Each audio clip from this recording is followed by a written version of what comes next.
I'm a private attorney. I've been doing immigration law for about 23 years in California. I went to school here in California, and my focus is only immigration law. And we want to bring more facts to students instead of fear. So I'll hit it off with one question. So, what is some recommendations or some tips you can give to students to feel confident about them continuing to apply to really study here in the United States with their F-1 visa? Well, yeah, sure. I think um, the United States has got a really unique and interesting business culture, and in business in the world continues to be in English. And the individuals who dominate real English, right? The English that you Yeah. can speak and understand and have a conversation and a sophisticated conversation. There's really no better way to get that than to come and study in the United States. And I think, at the end of the day, despite all of the confusion and concern, that benefit you just can't beat if you stay at home in your home country and study English there. So I think students should remember that that basic motivation still exists. You got to speak English if you're going to do business in the world. So Yes, definitely. A lot of changes right now with administration. What's the best way our international students can stay informed and avoid that unnecessary anxiety and of seeing these crazy headlines? What's the best way for them to get the real facts and information? there's a pattern in the last year and a half. There's a pattern. First, usually we get an announcement and it's Mhm. shocking. Then, after some time, we get details about what it really is, how it really works. So, I think the important thing to do is to wait. When you see a big headline, wait, wait a day, wait a week. Talk to the Mhm. school, but understand that usually there's a big announcement without very much detail. And then slowly over a week or 2 weeks, we get more and more real detail. And then we can figure out, does it really affect you or not?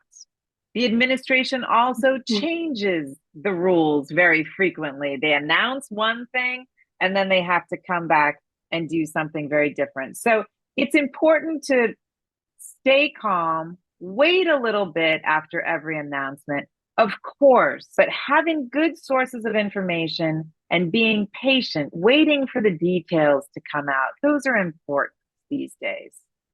Yes, yes. And I think one of the crazy announcements and headlines have been going around is the change of duration of status. Can you let us know what is duration of status and how is this impacting students, international students? What do they need to pay attention to?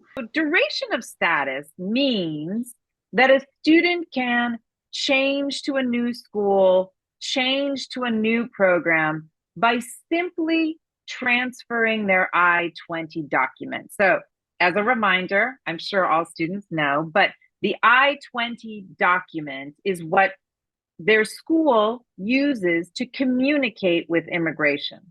So they just transfer their I-20 document to a new school or a new program. And that's done between the schools. That is duration of status, right? There are general limits right now, but nothing really firm. What it does is it says, okay, listen, you want to extend your bachelor's degree, or you want to transfer from an English school to another school, to an associate's degree or a bachelor or some other program. Okay. You just have to file an application and ask immigration for permission. Instead of just doing it through the schools, talking to each other, passing the documents, now you also have to make an application with immigration. So that requires some planning. So, for Hmm. example, if your English language program is coming up to a year and a half, you are going to want to think, okay, listen, I have 2 years in this English language program. I need to make a plan. If I want to keep studying, I need to make a plan, a new school, a new program, get my documents organized and make an application with immigration to do that. Yeah. So Get you a just plan need to, together. yeah, you just have to plan a little more. You can't just say like, woohoo, I'm going to do this tomorrow like you used to. So you just have to plan a little more. And I think that's the big thing that students should know. It doesn't mean you have to go home after your program. It means if you want to go into another kind of a program, you're going to have to make an application. As we begin to think about, okay, how's this really going to work, right? I Hmm. thought to myself, okay, let's say I'm doing an application for a student who's been studying English and now they want to go to an associate's program. Okay, that is progression. That is very approvable, right? That is Hmm. something I think that we can do successfully. It's a logical step. You start with English, you did your TOEFL, you're going to your associate's degree. Maybe after that, you're going to your bachelor's degree. You just have to explain your plan to immigration. But I think the chances are that that kind of normal progression in your academic career will be approved. It's the Yeah. people that are, doing their third bachelor's degree and maybe those people are going to have a harder time, I would imagine. But somebody who's doing a normal progression, I think they're very likely to get approved. What are some steps that students should take in order to prepare for those, visa screenings? So we are now, oh, actually, exactly in a year, right? A year into the social media screenings that are uh, typically done more by the consulate, but USCIS also does them. That's inside the United States.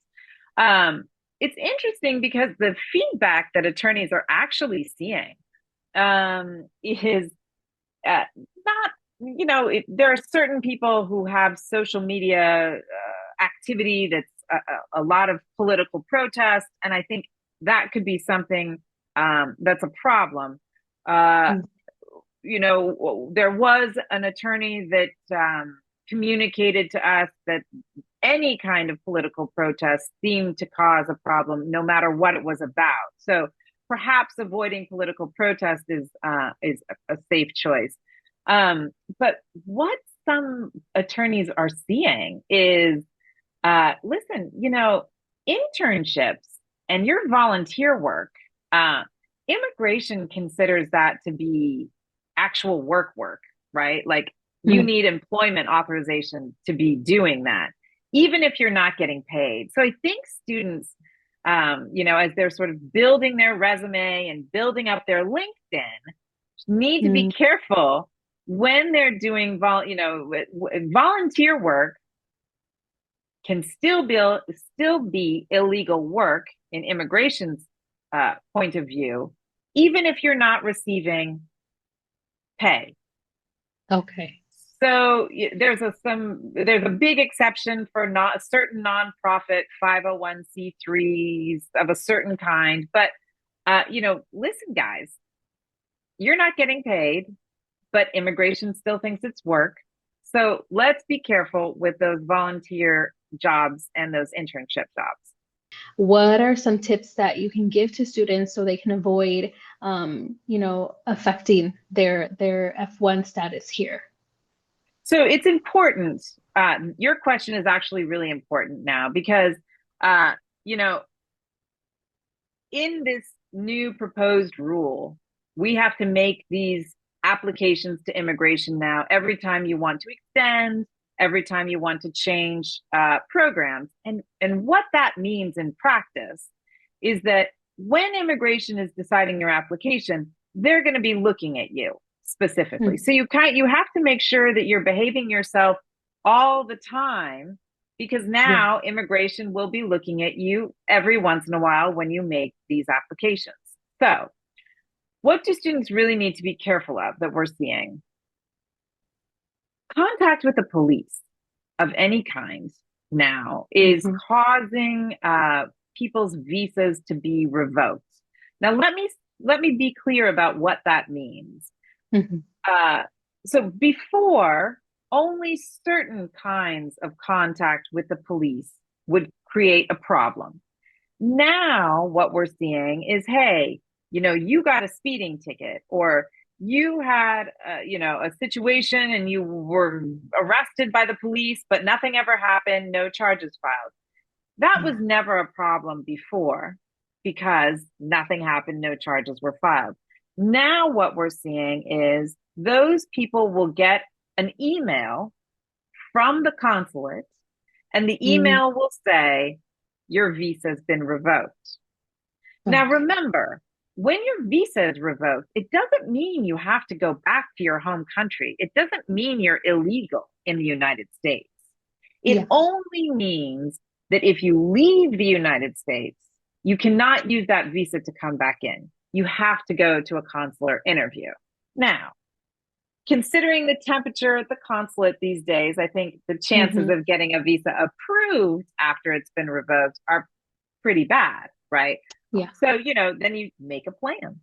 You make a Yeah. plan to avoid going back to the United States, or wait until we have sort of a more reasonable approach to this kind of contact with law enforcement.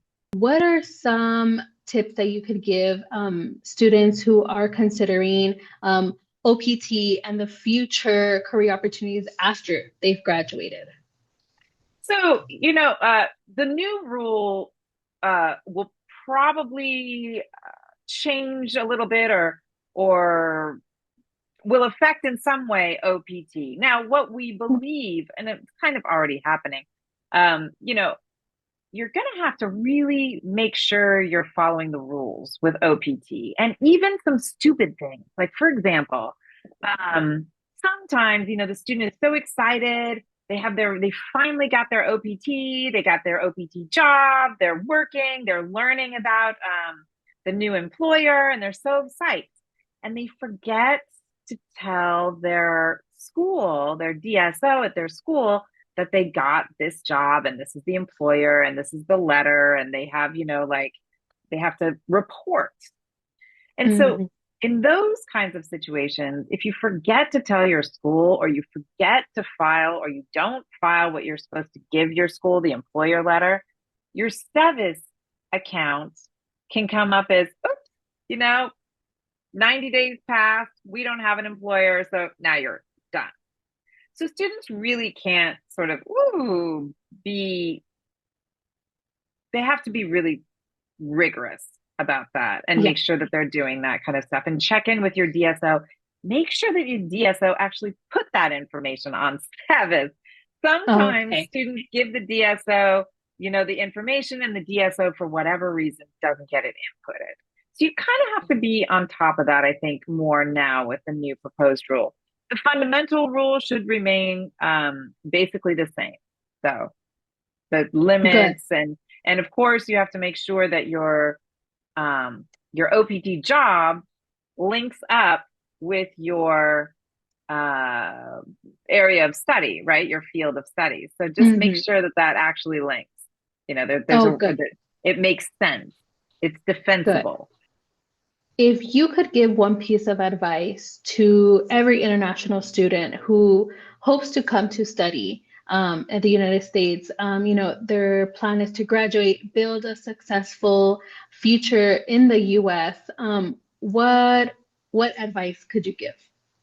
Well, definitely plan, right? As soon as you start school, talk to your student advisor and start making a plan, right? Um, and then I think the second thing is, we see a lot of these crazy headlines, we see a lot of these announcements. Not all of them are what they seem to be at the beginning. So I think it's really important for students to have reliable sources of information, their school, you know, attorneys or, but I think they need to be very careful about sort of non-professional videos and posts Hmm. that maybe don't have exactly the full picture. And the full picture almost never comes in the first announcement, right? It's Yeah. usually some shocking announcement at the beginning. And then we all say, like, well, how's this going to work? And what about this? And what about that? And then over, a couple of days or a couple of weeks or a couple of months, we start to really understand what the announcement is trying to do. Yeah. Thank you so much, Nicole. I appreciate the time that Yeah. you've given. Oh, my pleasure. Your I appreciate all the work you have to do as a student advisor. I pass you guys the technical information, but you're the one really holding students' hands. And I think that's going to be really important in the next couple of Thank years. you. Yeah, we definitely want to make sure that they feel, safe still to want to come here and study and know that the possibilities are continuing to be endless for them. So if any questions students do have and any resources they need of their current status or need support adjusting their F-1 and status, we want to let them know that they're still willing to come to us. Feel free to reach out to us at American English College via info@aec.edu. And thank you, Nicole, for continuing to work with us for the last 15 years and hopefully for the next forever years, as long as we're able to work with our students. It's always been a pleasure. Thank you, Nicole.